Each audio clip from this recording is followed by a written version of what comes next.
It's a proud moment now to call our chief guest, the most popular person, actually worked with many TV journalism as well as poet and writer also.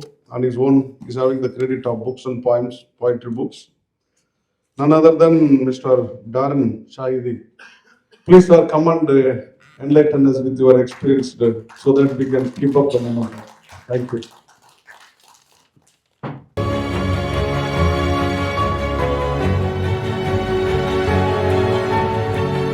मंच पर बैठे तमाम distinguished guests,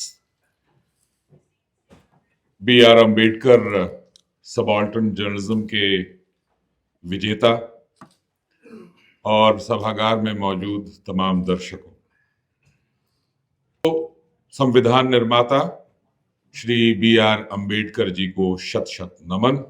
जय भीम। दोस्तों, मैं कोई intellectual नहीं हूं, मैं पत्रकार हूं और बहुत लंबा भाषण देना नहीं जानता हूं। मैंने पिछले 30 साल में पत्रकारिता की है और बड़े बड़े पत्रकारों से इंटरैक्ट किया है और बड़े बड़े पत्रकारों के साथ काम किया है। निखिल चक्रवर्ती, कुलदीप नैयर जैसे पत्रकारों से इंटरैक्ट किया है। मार्क टली जो बीबीसी के बहुत बड़े पत्रकार रहे हैं, उनसे इंटरैक्ट किया है। और हमारे कंटेम्प्रेरीज जो जर्नलिस्ट हैं, बहुत मशहूर, कुछ बहुत मशहूर, कुछ बहुत बदनाम, उन सब लोगों के साथ काम किया है। इनफैक्ट मैं आपको बता दूं कि रवीश कुमार एनडीटीवी में बहुत जूनियर थे जब मैंने वहां एंकरिंग शुरू की थी। तो मेरा ताल्लुक तमाम तरह के पत्रकारों से रहा है। मैंने जिस तरह की पत्रकारिता की है उसकी बुनियाद सिर्फ एक रही है। शायद इस वजह से मैं बहुत ज्यादा मशहूर नहीं हो पाया और शायद बहुत पैसे भी नहीं कमा पाए। मैंने जो पत्रकारिता की वो सच की बुनियाद पे की और सच के दामन को थाम के चला। जैसा कि महात्मा गांधी ने कहा था कि आप आगे इसी तरह से बढ़ सकते हैं। सबसे बड़ा हथियार जो है वो सच ही होता है और एक पत्रकार के लिए सच जो है, फैक्ट जो है, डेटा जो है, जो कागजों में मौजूद होता है, उससे बड़ा हथियार कोई नहीं होता और उससे सब डरते हैं। मैं बहुत बहुत बधाई देना चाहता हूं सुरेंद्र जी को, सुरेंद्र भाई को, टाउन हॉल टाइम्स की तरफ से ये अच्छा कार्यक्रम ऑर्गेनाइज करने के लिए। हमसे पहले वक्ताओं ने बहुत ओजपूर्ण भाषण दिया, अंग्रेजी में, हिंदी में। मैं आपको ये बताना चाहता हूं, जो बडिंग सबाल्टर्न जर्नलिस्ट हैं, कि आपके सामने बहुत सारे खतरे हैं और आपके सामने बहुत सारी साजिशें हैं। राजनीतिक साजिश है, धार्मिक साजिश है, आर्थिक साजिश है, जो आपकी आवाज को ऊपर नहीं जाने देना चाहती है। समय बदल रहा है। पत्रकारिता अखबारों में होती थी, पत्रकारिता रेडियो में होती थी, पत्रकारिता टीवी में आई, वो सब संक्रमित हो गई, वो सब जो है प्रदूषित हो गई। पत्रकारिता अब सोशल मीडिया में आ गई है। पत्रकारिता अब डिजिटल माध्यम में आ गई है, जहां के सबाल्टर्न जर्नलिस्ट को ज्यादा अपॉर्चुनिटीज हैं, क्योंकि ये एक तरह का चर्निंग प्रोसेस है और एक तरह का democratisation of media and free voices. मुझे मेरे इंट्रोडक्शन में कहा गया कि मैं एक पोएट भी हूं। माफ कीजिएगा, मैं पोएट तो नहीं हूं, लेकिन पोएट्री पढ़ता जरूर हूं। मैं बहुत, मुझे पसंद है। तो जब साजिश की बात चल रही है तो बहुत सारे पोएट्स ने बहुत सारी बातें कही हैं और फ्री स्पीच के बारे में भी बहुत सारे पोएट्स ने बहुत सारी बातें कही हैं। तो चंद पंक्तियां मैं अर्ज करना चाहता हूं। एक बड़े मशहूर पोएट रहे हैं, धूमिल गुजरे हैं, उनकी चंद पंक्तियां हैं कि एक आदमी रोटी बेलता है, एक आदमी रोटी खाता है। एक आदमी रोटी बेलता है, एक आदमी रोटी खाता है, एक तीसरा आदमी भी है जो न रोटी बेलता है न रोटी खाता है। वो सिर्फ रोटी से खेलता है। मैं पूछता हूं, वो तीसरा आदमी कौन है? मेरे देश की संसद मौन है।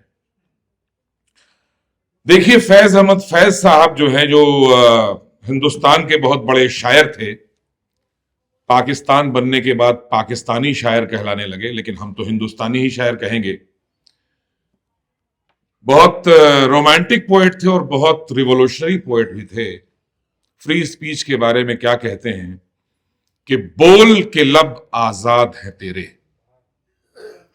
बोल के लब आजाद हैं तेरे, बोल ज़बां अब तक तेरी है, तेरा सुतवां जिस्म है तेरा, बोल की जां अब तक तेरी है, बोल ये थोड़ा वक्त बहुत है, जिस्म ज़बां की मौत से पहले, बोल के सच जिंदा है अब तक, बोल जो कुछ कहना है कह ले।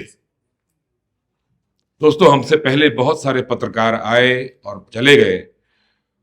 बहुत सारे लोगों ने सच का दामन पकड़े रखा, सच का दामन थाम के रखा, एंटी एस्टैब्लिशमेंट बातें कहते रहे, सरकारों को एक्सपोज करते रहे, सच का दामन नहीं छोड़ा। गौरी लंकेश मार दी गई, दाभोलकर मार दिए गए, कलबुर्गी को मार दिया गया, और भी पता नहीं कितने लोगों को मार दिया जाएगा। जिक्र किया यहां पे दाभोलकर और कलबुर्गी जी का। लेकिन ये जो कारवां है वो चलता रहेगा। मुझे नहीं लगता कि इस देश में सच बोलने वालों की कमी है और सच्ची पत्रकारिता करने वालों की कमी है। एक को मारा जाएगा, 100 पैदा होंगे, और यही संख्या बल जो है वो हमारी सबसे बड़ी शक्ति है। अब बात यह है कि हम इस संख्या का इस्तेमाल कैसे करते हैं।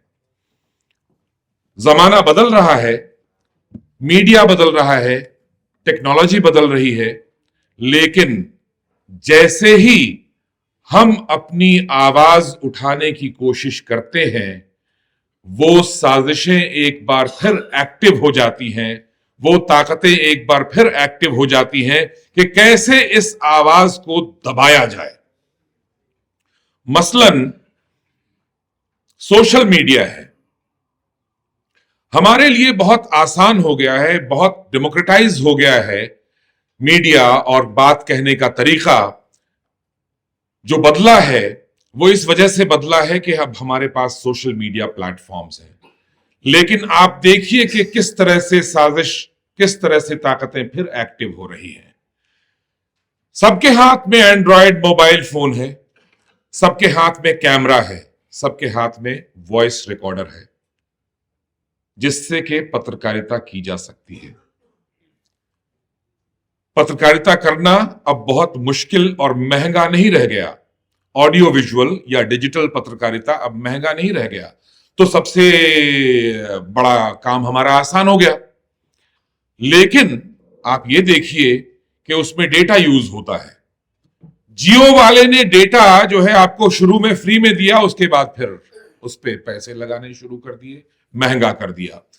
हमारी संख्या इतनी ज्यादा है कि अगर हम अपनी बात को कहने की कोशिश करें किसी भी प्लेटफॉर्म पे, तो वो बहुत आसानी से एम्पलीफाई हो जाती है। हमारी संख्या ज्यादा है, लेकिन उस एम्पलीफिकेशन से कुछ लोग डरते हैं। उस एम्पलीफाई करने के तरीके को आपको वो दबाने की कोशिश करेंगे। डेटा महंगा कर देंगे, काम खत्म। आप क्या बोलेंगे, कहां बोलेंगे? चलिए, डेटा महंगा नहीं होता है। सोशल मीडिया प्लेटफॉर्म्स हैं, जैसे अभी यूट्यूब चैनल है, फेसबुक है, और ट्विटर है, और इंस्टाग्राम है। ये सारी जो प्लेटफॉर्म्स हैं, ये सब हमारे लिए चीजें आसान बना रही हैं। हम अपनी आवाज पूरी दुनिया तक पहुंचा पा रहे हैं। डिजिटल माध्यम से हम अपनी आवाज पहुंचा पा रहे हैं। हर पत्रकार के हाथ में एक हथियार है, मोबाइल फोन के रूप में। लेकिन हम इसे कहां तक ले जा पाएंगे और आगे कब तक हम इसका इस्तेमाल कर पाएंगे, क्या मालूम कि आने वाले समय में जो फेसबुक है और जो ट्विटर है और जो इंस्टाग्राम है और जो यूट्यूब है, आज की तारीख में बहुत सारे प्लेटफॉर्म्स आपके लिए फ्री हैं। कल को अगर आप उनका नुकसान करने लगेंगे और उनके आकाओं के खिलाफ आवाज उठाने लगेंगे और उनके आका अगर उन्हें इशारा कर देंगे कि अब इसको फ्री मत रखो, इसे महंगा कर दो, तब हम कहां जाएंगे? तब हमारे लिए क्या ऑल्टरनेटिव होगा? आप देख लीजिए, ट्विटर जो है एक हैंडल है जिसे एलॉन मस्क चलाता है और उसमें पैसे दे करके आप प्रीमियम हैंडल खरीद सकते हैं। प्रीमियम हैंडल क्या है? उसमें आप लंबे वीडियो डाल सकते हैं, उसमें आप लंबे आलेख लिख सकते हैं। उसी तरह से फेसबुक भी कर सकता है आगे चल के, उसी तरह से यूट्यूब भी कर सकता है, लेकिन हम उन्हें अपनी संख्या के बल पे हरा सकते हैं। बताता हूं कैसे। अगर हमें जिंदा रहना है और अगर हमें सरवाइव करते रहना है और सबाल्टर्न जर्नलिज्म को उरूज पर पहुंचाना है, तो हम अपनी बात कहें। बातें तो बहुत कहने के लिए हैं, लेकिन बात कैसे कहें और कहां कहें, यह बहुत इंपॉर्टेंट है। आप सब लोगों को मालूम है कि ये तमाम चीजें जो है बाजार से ड्रिवन है। बाजार ही एक ऐसी ताकत है जो इन सब प्लेटफॉर्म्स को और जितने भी माध्यम हैं उन सबको ड्राइव कर रहा है। तो हम क्यों ना ऐसा कंटेंट तैयार करें जिससे कि बाजार मजबूर हो जाए आपके कंटेंट को हाईलाइट करने के लिए, चाहे वो उनके आकाओं के खिलाफ ही क्यों ना हो। अब देखिए, बात यह है कि पैसे की भाषा समझते हैं सब ये। यूट्यूब वाले, व्हाट्सएप वाले, ट्विटर वाले, इंस्टाग्राम वाले, फेसबुक वाले, तमाम बाकी जितने भी सोशल मीडिया चैनल्स हैं, वो समझते हैं पैसे की भाषा। अगर उनका मुनाफा हो रहा होगा तो वो आपके कंटेंट को प्रमोट करेंगे। अगर उनका मुनाफा नहीं हो रहा होगा तो वो एल्गोरिदम में आपके कंटेंट को, आप जो भी वीडियो बना करके डालेंगे, ऑडियो बना करके डालेंगे, लिख के कुछ चीजें डालेंगे, वो उसको फैलाएंगे नहीं, उसका प्रसार नहीं करेंगे। तो हमें ये सोचना पड़ेगा कि आने वाले समय में, अब तक तो हम लोगों ने बहुत अच्छा काम किया है, सबाल्टर्न जर्नलिस्टों ने अपनी एक आवाज अलग से बना ली है और इसके लिए वो बधाई के पात्र हैं, उसके लिए वो तालियों के भी पात्र हैं। लेकिन अब हम यहां से आगे कैसे जाएंगे? हम कैसे और ज्यादा एम्पावर्ड रहेंगे? हम कैसे मार्जिनलाइज सेक्शन की, हम कैसे कास्ट की बात जो है अपनी अपनी बात आगे रख पाएंगे? कैसे विमेन एम्पावरमेंट की बात को हम आगे रख पाएंगे? क्या उस पे कोई अंकुश लगाने की साजिश तो नहीं होगी? टीवी चैनल्स में हो गई है, अखबारों में हो गई है, यहां तक कि सोशल मीडिया में भी ये इसकी शुरुआत हो चुकी है। अलग अलग राजनीतिक पार्टियां, अलग अलग धार्मिक संस्थाएं अपने अपने आईटी सेल्स बना रहे हैं। क्या हमारे भी कोई आईटी सेल हैं? नहीं है, होने चाहिए। हमारा जो है काम लोगों तक पहुंचे, इसके लिए हमें सोचना पड़ेगा, क्योंकि आपके रास्ते में रोड़े अटकाए जाएंगे। सबसे अधिक खतरा उन्हें आपसे ही है। आपकी समस्या वो बताएंगे नहीं, आपकी समस्या आपको बताने नहीं देंगे। तो हमारे लिए क्या रास्ता है? ऐसा कंटेंट तैयार करें कि उन्हें मुनाफा हो, ऐसी चीजें तैयार करें कि वो वायरल हो जाए, कोई रोक ही ना पाए उसको। ये मुझे लगता है कि एक सबसे बड़ा, आने वाले समय के लिए सबसे बड़ी चुनौती होगी। और इस बारे में अगर हम अभी से सोचना शुरू कर दें कि भविष्य में सबाल्टर्न जर्नलिज्म की क्या दिशा और क्या दशा होनी चाहिए। यूट्यूब पे अगर आप अपने कोई कंटेंट को डालते हैं और वो निहायत बोरिंग होगा, कोई नहीं देखेगा, व्यूज नहीं आएंगे, लेकिन उसी कंटेंट को आप अच्छे ढंग से बना करके, अच्छी हेडलाइन बना करके, अच्छी आवाज में अच्छे स्क्रिप्ट लिख करके ऐसे इस तरह से बनाएं कि वो एम्पलीफाई हो जाए और अपने लोगों के बीच में उसे फैलाएं और उन्हें कहें कि इसे एम्पलीफाई करें। संख्या बल है, संख्या बल है। जमाना झुकेगा आपके सामने, आपकी बात मानी जाएगी, क्यों नहीं मानी जाएगी। तो ये चंद बातें थी जो मैं आप लोगों से शेयर करना चाहता था। बाकी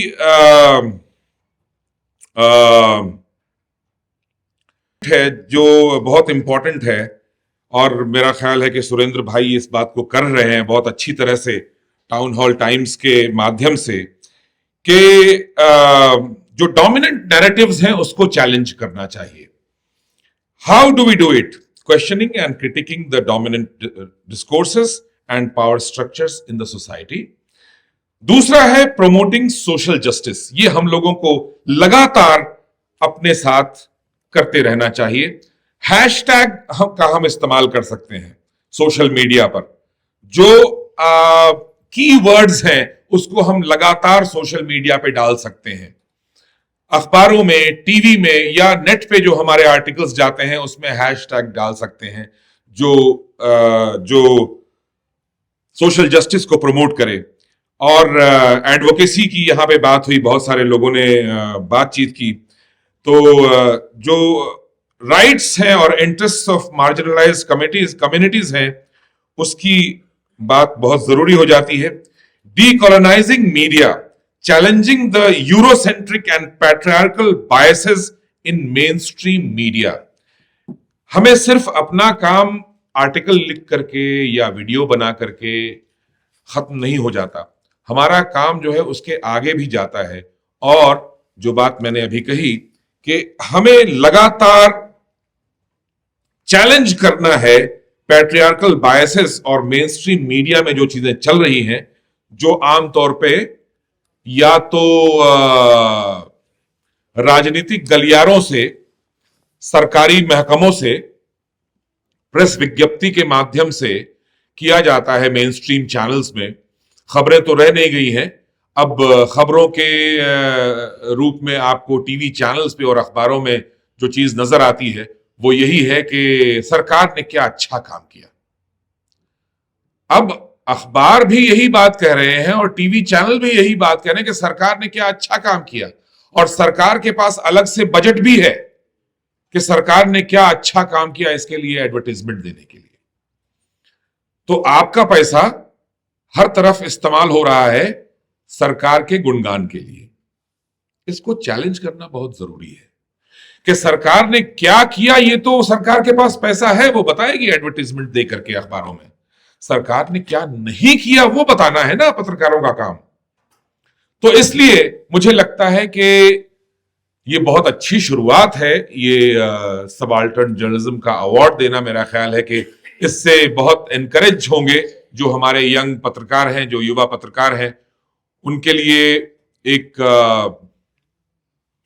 जोश का सबब है ये कि आप अपने काम को किस तरह से आगे आने वाले समय में बढ़ाएं।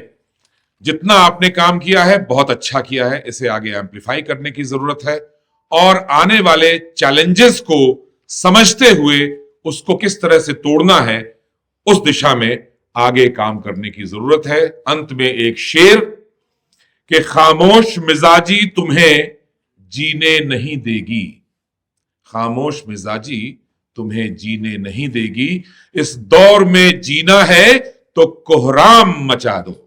धन्यवाद। Hopefully the future generation will take up your word seriously and then we'll move forward. Thank you, sir. हमारे चैनल बहुजन दस्तक को लाइक, शेयर, सब्सक्राइब देखना मत भूलिएगा। जय भीम, जय भारत, जय संविधान। नमो बुद्धाय। धन्यवाद। चैनल आर्थिक समस्या से गुजर रहा है।